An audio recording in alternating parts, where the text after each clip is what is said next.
Bonjour à tous, je suis ravie de vous retrouver aujourd'hui pour une nouvelle recette. Je vous propose que l'on continue notre voyage dans l'émission Le Meilleur Pâtissier. Nous allons faire aujourd'hui le gâteau que j'ai préparé pour la 3e semaine du concours. Pour ceux qui ont suivi l'émission, vous avez dû voir le désastre de mon gâteau soucoupe volante à la pistache, donc je vous épargne cette recette, mais je vous promets qu'on va essayer de la faire ensemble. Aujourd'hui, je vous emmène aux 1001 nuits et on va faire ensemble le gâteau corne de gazelle. Cet entremets corne de gazelle est composé de 5 éléments. Il y aura 3 éléments à base d'amandes, un crémeux, un croustillant et un biscuit. On aura également une pâte sucrée, tout ça enrobé dans une ganache à la fleur d'oranger. On est 100% dans la corne de gazelle, c'est parti pour la recette. Pour le biscuit à l'amande, nous aurons besoin de un œuf, 30 g de sucre glace, 5 g de farine, 5 g de maïzena, 50 g de poudre d'amande torréfiée, 30 g de beurre que j'ai fait fondre au micro-ondes, 20 g d'amandes effilées et 2 g de levure chimique. On commence par la préparation du biscuit à l'amande. Donc on va casser l'œuf et on va le mélanger au sucre glace. On va fouetter 15 à 20 secondes pour mélanger le sucre. Je rajoute la poudre d'amande et on mélange pour l'incorporer. On tamise ensuite la maïzena, la farine et la levure. On tamise délicatement sur le mélange œuf-sucre et on mélange délicatement la préparation. Et pour finir, je rajoute le beurre que j'ai fait fondre au micro-ondes. Et on mélange une dernière fois délicatement avec un fouet.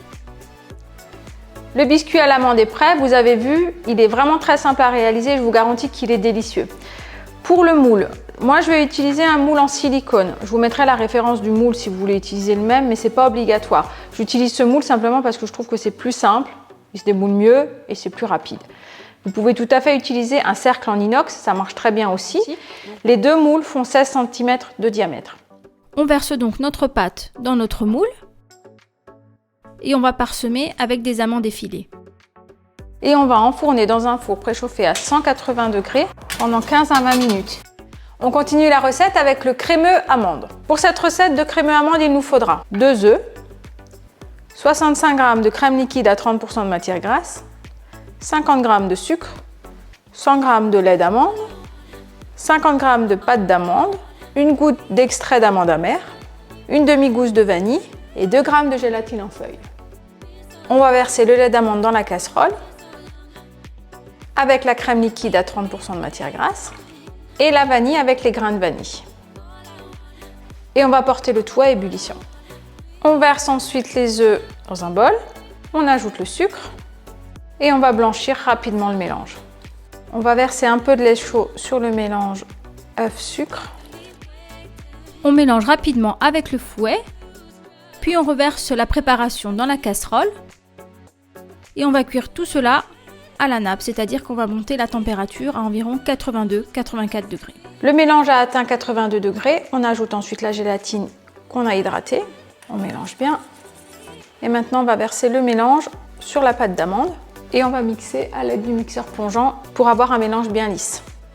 On va rajouter 2 gouttes d'extrait d'amande amère, on mélange bien, on verse maintenant le crémeux amande dans notre moule. Et maintenant, on va mettre le moule au congélateur pendant au moins 4 heures. Maintenant, nous allons préparer le croustillant à l'amande. Il nous faudra 60 g de gavotte que j'ai émiettée, 60 g de chocolat dulce ou de chocolat blanc et 30 g de purée d'amande. Le chocolat est fondu, on le verse sur les gavottes. On verse ensuite la purée d'amande et on mélange jusqu'à ce qu'on ait une texture homogène. Maintenant, je vais étaler le croustillant entre 2 feuilles de papier guitare ou 2 feuilles de papier cuisson, ça marche très bien aussi. On étale le croustillant sur une épaisseur d'environ 2 mm. Et maintenant, on va mettre ça au congélateur pour pouvoir détailler un cercle de 16 cm. On continue la recette. Alors, cette étape n'était pas dans l'émission du meilleur pâtissier. Moi, j'ai décidé de rajouter de la pâte sucrée parce que j'aime bien avoir ce croustillant de la pâte. Je trouve que ça apporte vraiment quelque chose au biscuit, à l'entremet. Mais maintenant, ça n'est pas du tout obligatoire. Je vous mettrai en info la recette de la pâte sucrée pour que vous puissiez la réaliser si vous en avez envie. Comme dit, ça n'est pas une obligation. Moi, je vais vous montrer comment je fais là aujourd'hui. Donc, j'étale la pâte sur une épaisseur de 2 mm. J'ai récupéré la pâte du congélateur et on va la détailler en cercle de 16 cm. Pour avoir un joli effet quadrillé sur la pâte, je vais recouvrir la plaque avec une deuxième toile cile-pâte et on va enfourner pendant 10 à 12 minutes à 160 degrés. J'ai récupéré le croustillant du congélateur, on va le détailler en cercle de 16 cm et on va le garder au frais jusqu'au moment du montage. On poursuit la recette avec la ganache à la fleur d'oranger. Pour la ganache, il nous faudra 175 g de crème liquide à 30 % de matière grasse, 175 g de chocolat blanc de couverture, 250 g de crème liquide à 30 % de matière grasse, 10 à 15 g d'eau de fleur d'oranger et 3 g de gélatine en feuilles. On va verser le chocolat blanc dans un bol et on va le faire fondre au micro-ondes. Le chocolat est fondu, j'ai fait en parallèle chauffer les 175 g de crème. Et on va la verser en 3 fois sur le chocolat fondu. On mélange bien entre chaque ajout de crème pour avoir une belle émulsion. La ganache est terminée, on va la verser dans un récipient et on va la mettre au frais.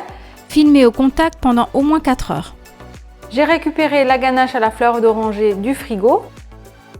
Et on va maintenant monter la ganache en chantilly assez souple. Et on commence par verser une partie de la ganache dans notre moule, puis à l'aide d'une spatule, on répartit bien la ganache sur les bords pour éviter les bulles d'air. J'ai récupéré l'insert de crémeux et on va le mettre à l'intérieur. Je rajoute un petit peu de ganache. On va récupérer le croustillant, on met le biscuit. Et à l'aide d'une spatule, on va égaliser le contour du gâteau.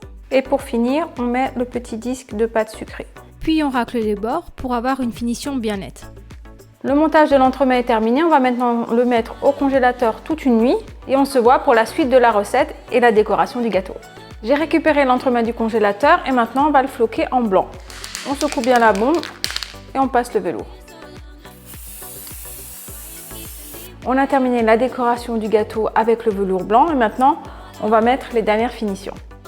J'ai préalablement préparé un cercle en chocolat.